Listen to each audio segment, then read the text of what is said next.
Hi guys, it's Peter here and back on the couch this week and talking about a subject that, how can I put this, is quite common for a lot of people to ask with regards to business and sales. And with business and sales, people are always asking me, oh, can you teach me a better way to increase sales? And yes, I can, but it doesn't come down to how most people think that you're going to be learning either some new closing technique or some new prospecting technique. And to be fair, there's a huge difference between increasing your skill set, which anybody can do these days for virtually free. There's incredible books out there. Chet Holmes, The Ultimate Sales Machine, springs to mind. Jay Abraham, Getting Everything You've got from All You Have. There's many great resources. You can Google great sales techniques and get a month's worth of free homework with some great information. So it's not about being able to teach people new techniques when they want to increase sales.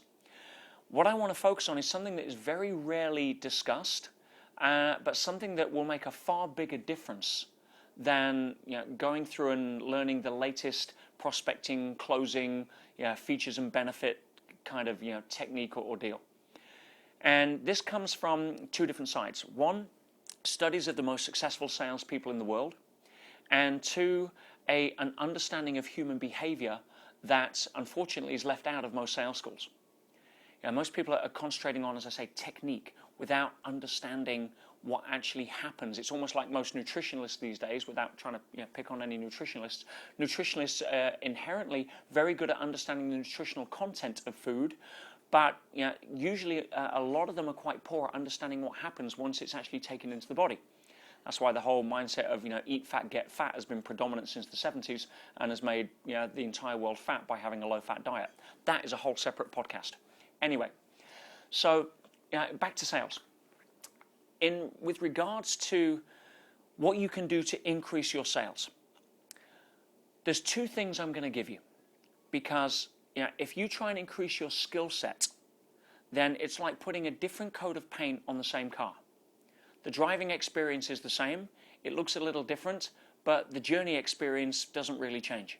Your monthly targets don't really get affected, your sales don't really move. You may have a slightly different outcome or closing ratio based on different levels of prospects or types of prospects, but really, that's not where it's at. There's a difference between changing your skill set, i.e. the color of the paint of the car, and changing your mindset, which is the engine of the car. See, if you change your mindset, the car looks the same from the outside, but you get a very different driving experience, because that's changing the engine. The whole ride experience shifts. So what do I mean by that? How do you make that practical? Well, there's two things that I'm going to bring onto the table here that if you apply them, then you will see an immediate shift in your level of sales. And they're two words that some people pay lip service to and never really actualize in a way that is self-evident in the words I'm going to give you. And they are sincerity and authenticity. Two words fairly closely tied, but let's just look at that for a second. If I'm going to do business with somebody, I want to do business with somebody I like and somebody I trust. We all want to be in business with those people.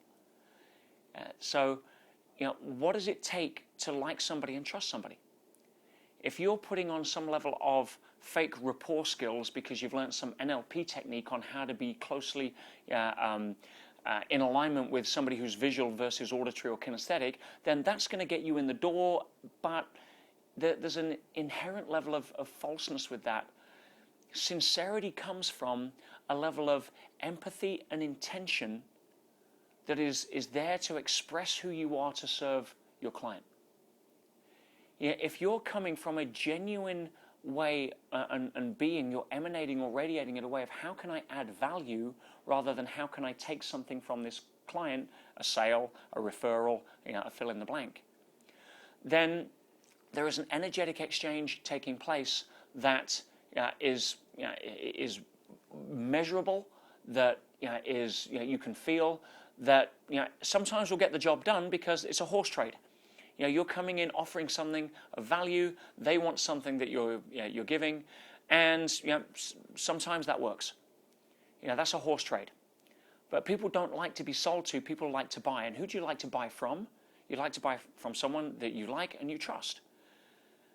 Now, play a game of imagination with me for a second. There's much to be learned in this metaphor. What if, just bear with me, what if you had 2 televisions coming out of your ears that played every thought that went through your head that wasn't verbalized? How would life be different at that point, especially in the context of sales? Hi, yes, I'm really pleased to meet you. So glad to see you. I can't believe you made me get up at 7 o'clock to fight traffic to be at this meeting. Right? Oh, yeah, no, of course we can take care of that. I'll get that handled. Head office will sign it off. Just get the form signed and I'll figure it out. You get the idea? There's a mismatch between your intention, there's a mismatch between your verbalization, an incongruency between that and actually what's going on as the subtext in your mind. How would life be different if that's the way it was? For a lot of people, that's a pretty scary thought in every aspect of their life. It'd be like, oh wow, it's so great to see you. I really see we have a future together. Yeah, for one night. Yeah, you get the idea. But guys, guess what? Come here for a second. Lean in. That's the way it is. That's the way it is. You see, we don't have any secrets.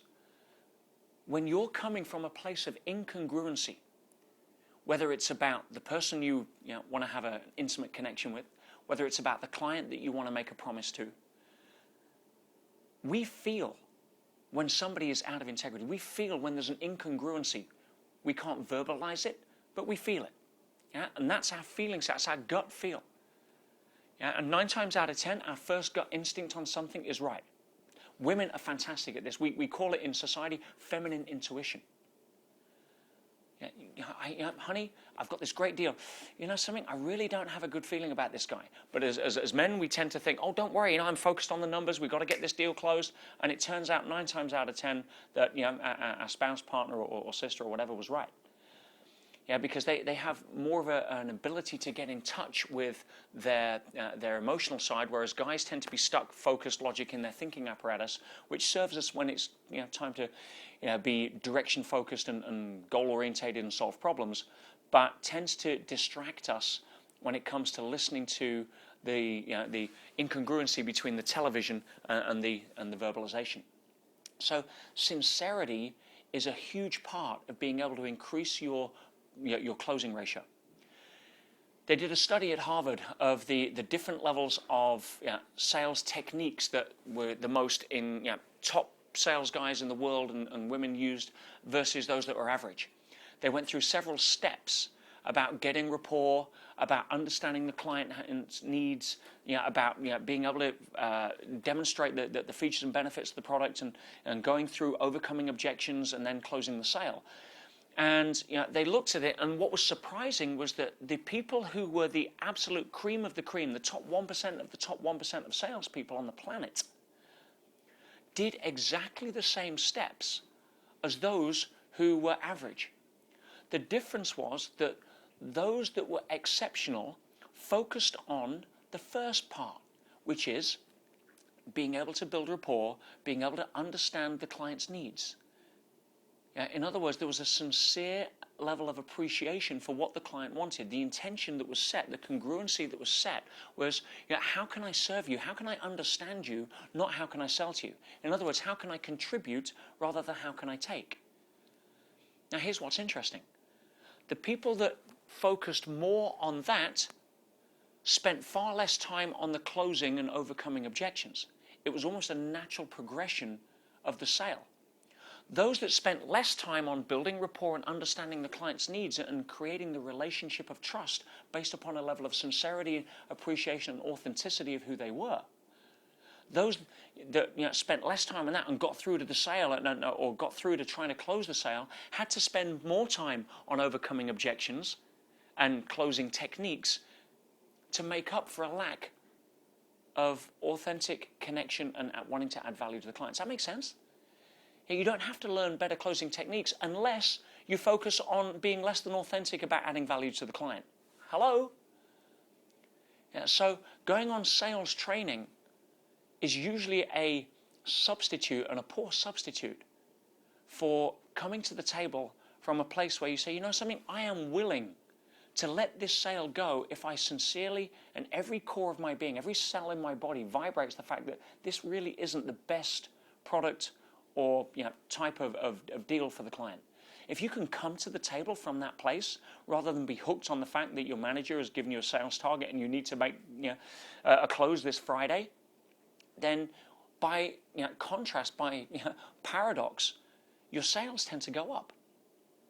You spend less time prospecting because the people that you do connect with have such a level of trust and appreciation for what you've done and how you work with them, they're far more likely to recommend you. So your referral bank starts building. Now, if you can come from a place of authenticity and sincerity, I guarantee you spend time there, not just your clients, not just your prospects, not just your potential sales will start to increase, but the richness of who you are comes out. And that's in your relationship with your spouse, your relationship with your kids, your relationship with everybody.